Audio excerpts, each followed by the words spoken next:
You young folks have it so easy. I worked up until the day before I gave birth. Ignoring my plea to rest with just a week left before my due date, mother-in-law, who happens to be Sam's mom, dragged me out into the snowy cold and told me, "Go shovel the snow." Ever since I got married, I've been troubled by this overbearing woman who thinks she knows best. Never in my wildest dreams did I think this would lead to a major incident that involved our neighbors and made local news. My name is Kristen, and I'm 30. I've been married to Sam, a college classmate, for 3 years. He'd promised his parents he'd return to our hometown after graduation, and after doing so, began working at his family's generations-old donut shop. Meanwhile, I'd started working a regular job. Our long-distance relationship led to both of us wishing we could be together every day, so we decided to tie the knot. I moved to Sam's hometown, excited for a new beginning, but that excitement was crushed pretty quickly. "I'm not like other mother-in-laws. I'm strict. Be prepared to learn all about housework," she warned.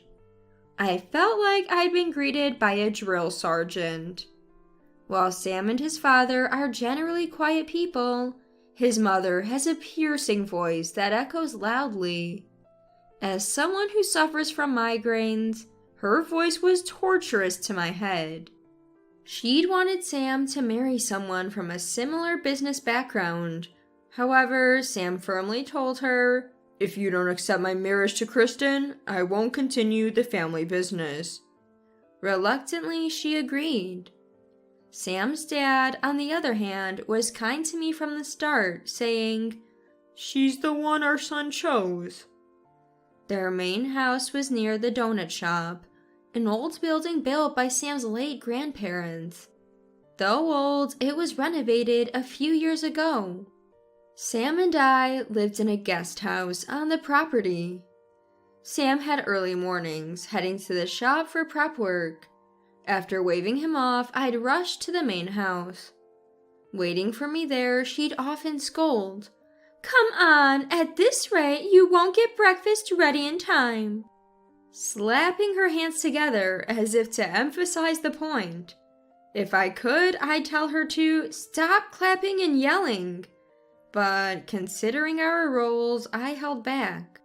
I knew that speaking out would only fuel her rage even more. I tried to brush off mother-in-law's nagging, doing my best to keep calm. Mother-in-law, could you maybe help me out a bit? Preparing meals for 15 people all by myself is a bit much. It's an age-old tradition since my husband's great-grandfather's time to have breakfast with the craftsmen. But mother-in-law wanted me to handle all of the food preparation on my own. And to make matters worse, she would stand behind me, constantly complaining about how I did things. "You're so slow. Your mother must have really spoiled you, Kristen." On top of that, there was this strange rule that I had to prepare at least 5 dishes. I was always pressed for time. Is this what you meant by household training? If this is going to be an everyday thing, I don't know if I can handle it. About an hour before the store opened, people started pouring in. "Oh, everything looks so delicious today."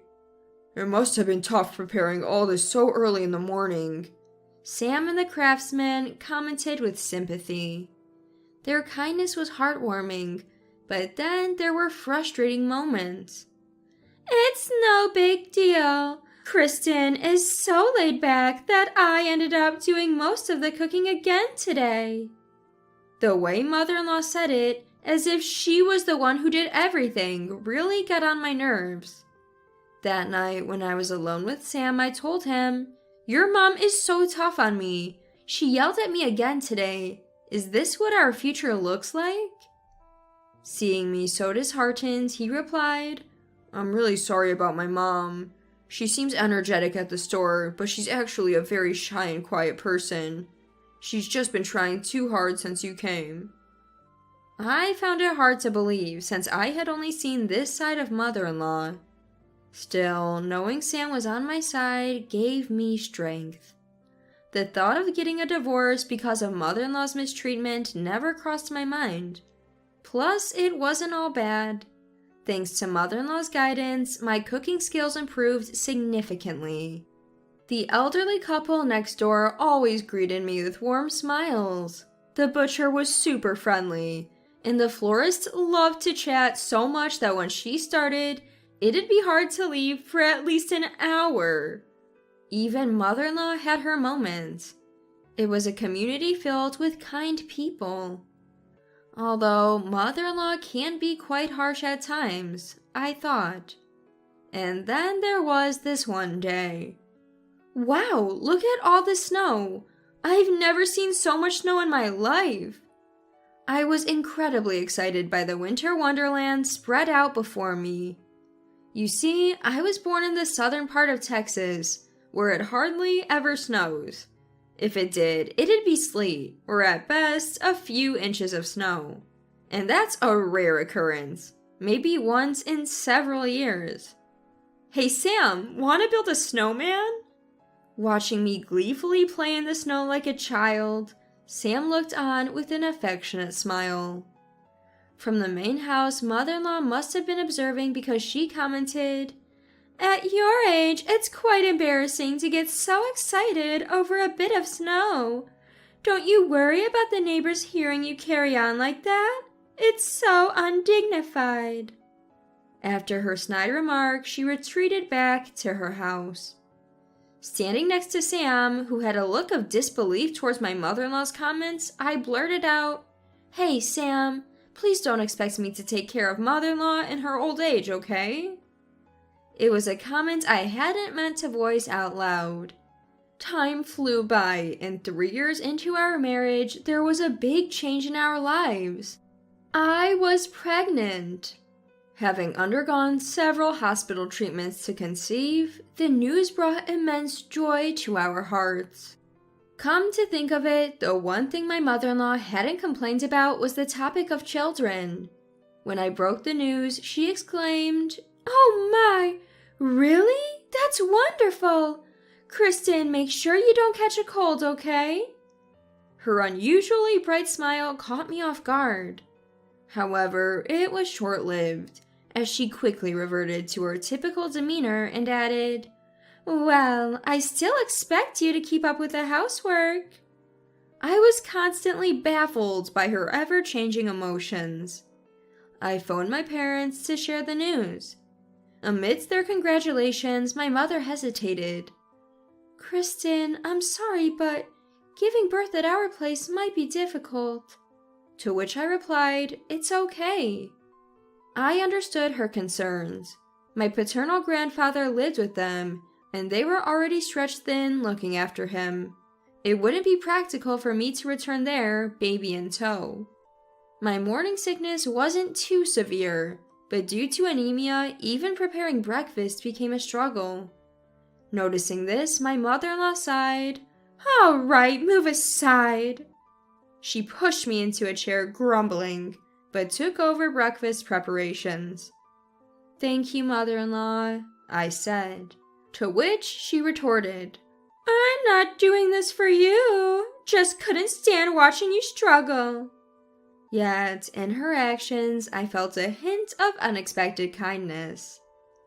As my pregnancy progressed, by the 3rd trimester, I was relieved from both cooking and going to the store. Though I'd have loved to say that this time was stress-free, my mother-in-law would pop by regularly to check on me. "Just making sure you aren't slacking off," she'd grumble. Still, she'd bring over both breakfast and lunch, a routine that continued until a week before my due date. "You know, mother-in-law is genuinely kind-hearted," I mused, hoping to bridge the gap between us. She stopped in her tracks, muttered something under her breath that I couldn't catch, and suddenly proposed, "Kristen, let's go shopping now." She was insistent that a little exercise would be good for me and practically dragged me outside. Even when I expressed, I want to rest at home, she snapped. You're so noisy. I worked until the day before I gave birth, you know. Young people these days are so spoiled. She forcefully took the keys from me, locked the door, and commanded, Wait here, I'm bringing the car. All I want is a break. But then mother-in-law did something unbelievable. As she got into her car, she rolled down the window and declared, Shovel the snow and do some work. You're not getting back in until you're done. With that, she drove away. Stunned by the unexpected turn of events, I froze for a few seconds before snapping back to reality. Wait, what? No way. I need to get back inside. Reaching into my pocket, I realized the house keys were missing. Recalling that she had taken them, a cold dread washed over me. I couldn't even call for help because I'd left my phone inside.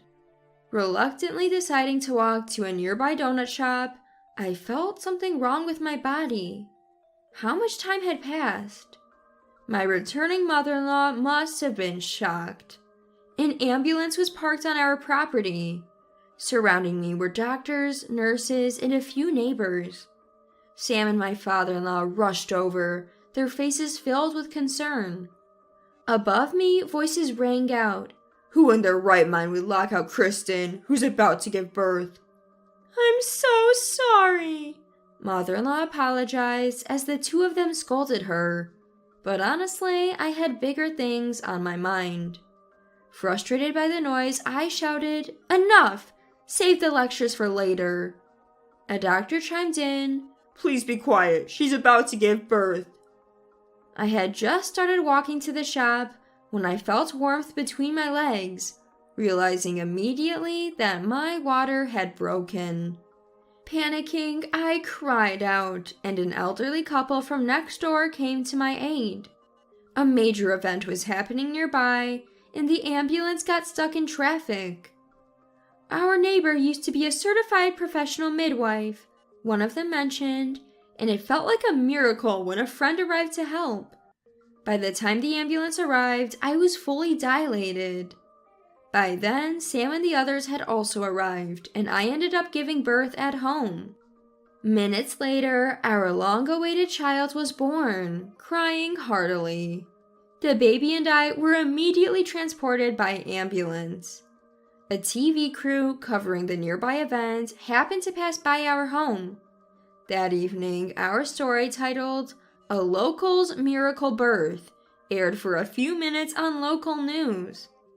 A few days later, someone came to visit me in the hospital.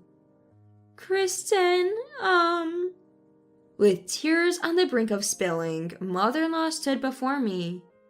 I gazed at her, then said, Did you see the baby?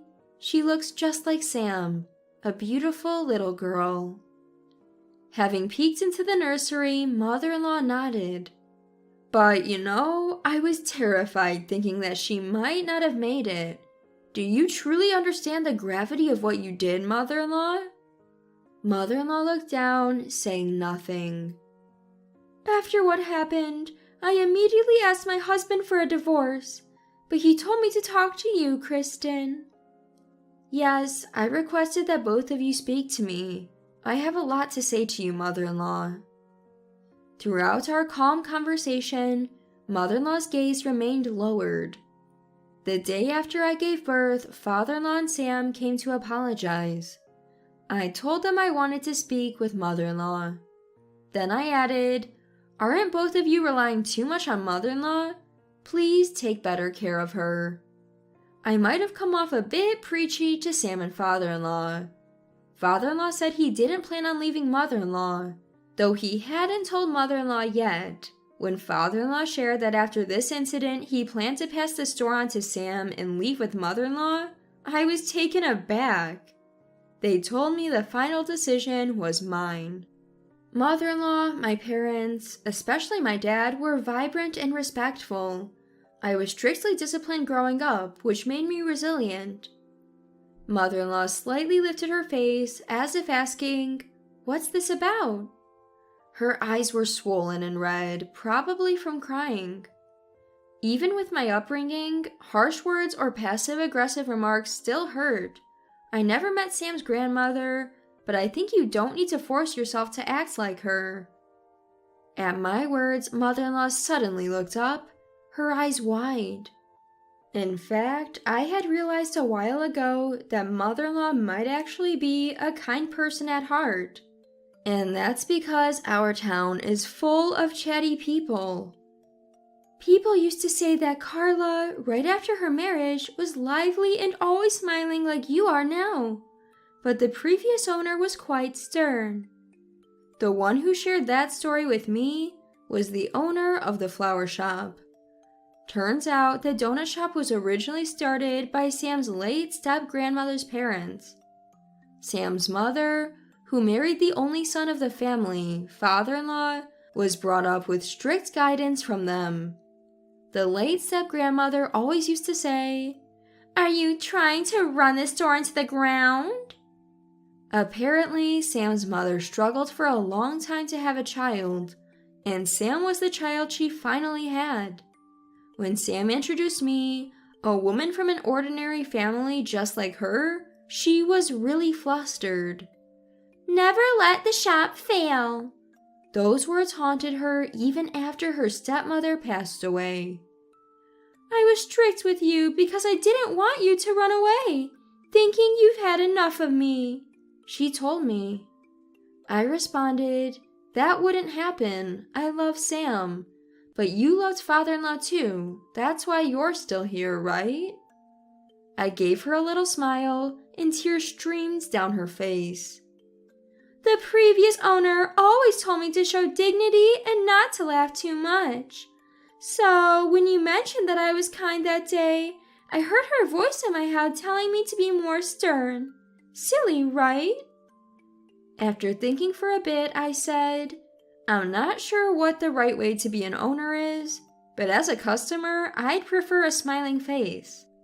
Mother-in-law with a stern face wasn't bad, but when she smiled upon hearing I was pregnant, she looked wonderful. That's how she should always be. "I have a few requests, mother-in-law. Let's prepare breakfast together. And you don't need to raise your voice. I can hear you just fine. Oh, and I don't like it when you clap your hands. And..." "Wait, there's more, Kristen?" We both burst into laughter. Years later, I still work at the donut shop. "Mother-in-law, how many more omelets should I make?" "Well, Sarah eats a lot, so maybe make 2 more? Could you, dear?" Our daughter Sarah, born from that time, is now 4 years old. Mother-in-law has become more affectionate towards me. Every morning we cook breakfast together cheerfully. What used to be a quiet dining table is now so lively. It's almost too noisy, and even the staff seem happy about it. That day, the reason mother-in-law was late was because she got caught up chatting with the flower shop owner and then got stuck in traffic on her way home. Rumors spread for a while that mother-in-law had kicked me out, but I quickly set things straight. That's not what happened. I just forgot I gave mother-in-law a key. Word spread fast from the florist owner, and any bad talk about mother-in-law disappeared. My father-in-law began spending more time with mother-in-law. He left the store in Sam and the craftsman's hands, and the two of them started going out together more often. People in town began to say, "Carla seems brighter lately, like she's shaken off a bad spirit." New customers flocked in, and business was booming. Every winter, the town is blanketed in snow. "It's piled up again this year. Sarah, are you up for our annual competition?" I say with a grin, and my daughter Sarah responds with determination. "I won't lose." "Oh boy," Sam mutters as he steps outside. Our yearly snowman building contest begins.